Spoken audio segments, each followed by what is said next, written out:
at the foundation of a ton of the Suns' issues in Game 1 was the efforts on the defensive side. Some of it was the process from the coverage and scheme deployed against Jamal Murray in pick and roll. Also with the switching prior to the actual pick and roll that was being ran. And then others came from just different things like effort and amount of guys going to the boards to crash to end the defensive possession after they get a miss.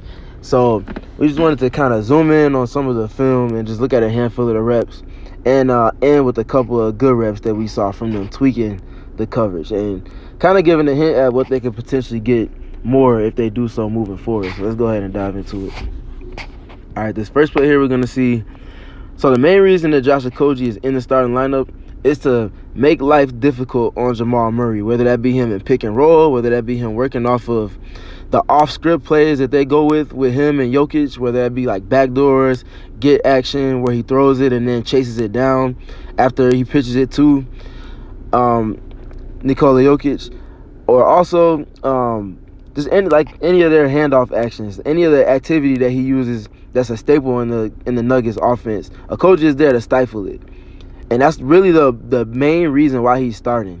So in that should come with discernment, the Suns deciding to switch whenever he's involved in an action, because as we look at this early offense screen here that detaches Okogie from Jamal Murray, which then they get into a pick and roll following, that kind of defeats the purpose of having your best point of attack defender in the starting lineup against their primary initiator of offense.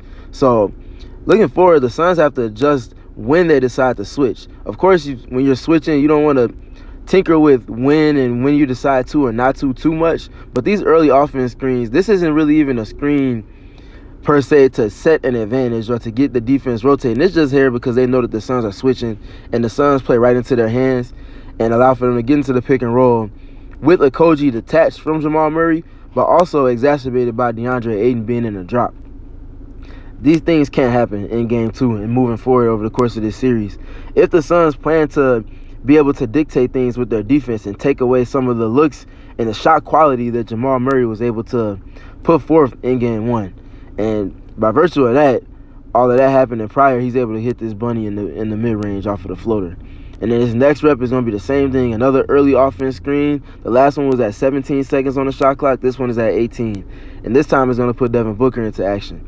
So they get the early offense screen, and then they go into just a give and go. They fake the get action. That gets a reaction out of Devin Booker as he jumps to the help line to deny and top lock. And they end up getting the Suns rotating outside of that, just off of a reaction advantage from Jamal Murray's off-script play. Him and Jokic have every play in the toolbox, no different than Draymond Green and Stephen Curry do in their two-man game in terms of not always being scripted with pick and roll or dribble handoffs. They have all of the counters, and the Suns are compromised by that and put into rotation as a result of that initial switch. And they do a good job rotating out, but then they ended with DeAndre Ayton not being nearly close enough to KCP. It's one thing to close out and kind of flatten out the attack after you're rotating. It's another thing to completely close the airspace and take away a decent shot quality look here for KCP. No dribble pull-up or no dribble jump shot from three, and he knocks that down. All right, and then this next rep here, we're going to see Jamal Murray working off the ball this time. Michael Porter Jr. rejects the stagger, and Jamal Murray comes off of this pin down in the middle of the floor, and that's going to flip cleverly as they respace into an empty side pick and roll with Nikola Jokic. It's going to induce a late switch with DeAndre Ayton. And again, we talk about Josh Okogie getting detached at the point of attack, at the point of screens. Talk about DeAndre Ayton being in a drop. All of that stuff doesn't matter on this specific play because of the spacing dynamic and the manipulation of it from the Nuggets. Murray's able to get to DeAndre Ayton, string it out to the late switch. So what do you do in real time to counter this? You know he's not going to, especially with 5 seconds on the shot clock, this is where you need your bench and your defense on the weak side to be communicating to you late clock, whatever your call is. For some teams, they have a specific color. It might be yellow or something or green. You know that he's going to end up getting a shot up here that's late in the shot clock as you see him on the still frame looking on the other side of the court to see where the shot clock is. Ayton has to close his airspace here. All of that aside, the information that I just shared, He has to close his airspace, knowing that he's a shooter off the dribble. If he's going to beat you, make him put it on the floor. You can slide and contain. We've seen you do it with Stephen Curry. We've seen you do it with James Harden. We've seen you do it with all types of guards, even Kyrie Irving's. Different players like that are dynamic off the dribble. Close that airspace, take away this jump shot, which he's comfortable shooting, and you can live with the result after that, but you can't just concede that. And speaking to things being conceded, especially jump shots, we see some issues at the mesh point of the switch here between Josh Okogie, and on this rep is going to be with Chris Paul. So they got the 77 double drag action set up for the Nuggets, and we see Jamal Murray loading up to come off, recognize the coverage, and he feels liberation because Josh Okogie is sagging all the way off of him to go under off of this first screen here on the still frame, as you can kind of see it right here. He feels that, he senses that, and he just takes a quick little crossover dribble to get back to his left hand, and then he's pulling up in rhythm, undeterred, not really feeling the presence of any defender, and he knocks down this pull-up three with 18 seconds on the shot clock. You cannot have these mix-ups and mess-ups at the mesh point of your switches, especially this early in the shot clock, and especially with a player that's this hot. You have to be able to aggressively switch this, stay in contact with them, and then allow for your teammate, if you are switching this, to get over and then be able to take over before you kind of passing the baton off from one to another. Not this kind of tossing the player from one player to the next. It has to be more of a baton being handed off from one to the other with contact.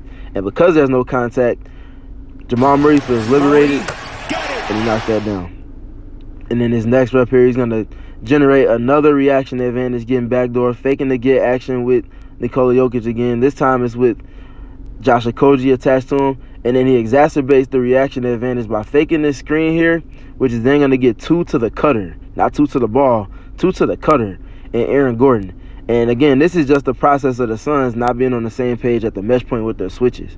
Because nobody is communicating, and there's clearly not enough trust in this specific rep between Kevin Durant and Josh Okogie, they get burned by Jamal Murray's reaction advantage off of the pace that he's playing with, and he knocks down yet another three at a key moment in the game.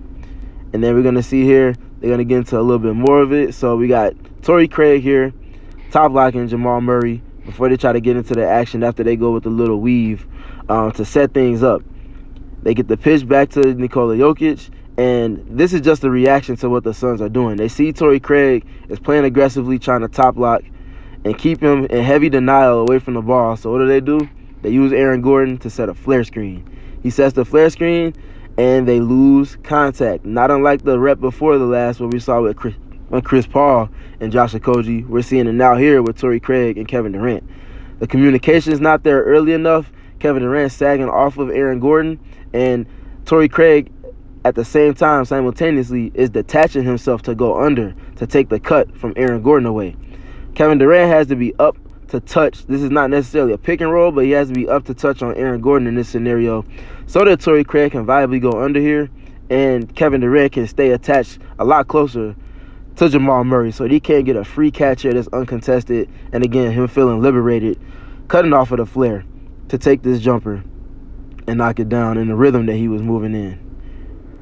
All right, and then on this next rep we're going to see here is Jamal Murray coming off of a dribble handoff in the middle of the floor, going towards the middle of the floor from Nikola Jokic, and this is just a lack of trust here. So the premise of playing drop coverage, especially if you're DeAndre Ayton here, is to protect the basket and keep the rest of your defense out of rotation. His job is to stay attached to the roller while also containing the rim, not the ball.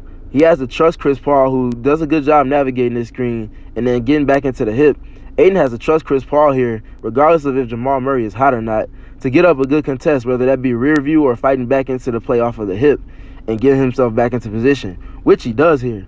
And this is overhelp from DeAndre Ayton, and these are moments that we can't have. If he's going to be up to the level, if you're speaking as a Suns player, if he's going to be up to the level, then we need him up to the level playing with the activity. And then if he's up to the level, that's going to prompt Devin Booker to go over to tag Jokic. However, to at least help off of Aaron Gordon at the bare minimum. However, because it's dropped, Devin Booker is staying true to his responsibility, and he's splitting the two, and Ayton is just kind of out of position just because he goes out of his stance, lifts the top foot up, and that's all the indicator that that roll is going to be there for the angle for Jokic, and Jamal Murray manipulates it and takes full advantage of it by holding the attention of multiple players at once. Now let's get into a couple of reps where they did a good job to close this one out. So they're going to go with first of all, a great job navigating this screen all game, this rip screen, this back screen from Jamal Murray, who's very sneaky with it. Kevin Durant, every time they went to this for Aaron Gordon with the screen from Jamal Murray, jumped to the help line to take away the angle for the alley-oop pass potential from Jokic to Gordon. So a great job on communicating and navigating this action initially. And then they add to that by having another great rep here chasing from Josh Okogie as they go into some gut dribble handoff action. And then DeAndre Ayton's kind of at the level this time. He's not all the way up to it, but he's up enough to where Jamal Murray can't viably turn this corner with comfortability. And they're able to get him to retrieve dribble back and go into a step back, going to his left hand. This is the shot that you'll live with if he's knocking that down. And they're both able to get up decent enough contests. Now, the Suns don't get the rebound here, which is another issue that we spoke on in the beginning. But the premise of having Ayton play a little bit closer to the level is to keep Jamal Murray from turning the corner, which they get, and they add to that by having him take a step back going to his left hand, and they get a missed shot. They just have to do a better job with their process and boxing out when DeAndre Ayton is at the level of the screen, or if he's high up while Nikola Jokic is handling out in space. And then on this final rep here, we're going to see, again, some more Ayton at the level. This time they pitch it back, they boomerang it back to Jamal Murray, and then it flows into an empty side pick and roll. The entire side of the floor is empty for the Nuggets. They get into it. Ayton is a lot closer to the level this time again. Not necessarily up to touch, but he's jumping up to the level late, and he's able to kind of flatten out this drive, and Jamal Murray can't turn the corner. That's what you want, for him to not be able to turn the corner, put pressure on the paint, put pressure on the rim, and score comfortably. And they end up getting a turnover out of this as they kind of flush him back to the weak side, and he really gets caught in no man's land and ends up traveling there. It's just the little things that the Suns have to clean up in terms of their process and guarding Jamal Murray, and just the general effort in rebounding and general communication with switches. These are all little things that they can certainly clean up, and it's just more so effort-based adjustments than it is with scheme, outside of having DeAndre Ayton playing closer to the level with more consistency.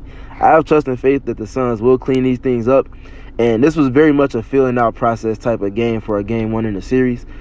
And yeah, just looking forward to seeing the Suns clean up some of these things, particularly and primarily on the defensive end. And if they can do so, they can give themselves a much better chance in putting more of a stamp and dictating things defensively, and giving themselves a better chance in winning this game 2 on the road.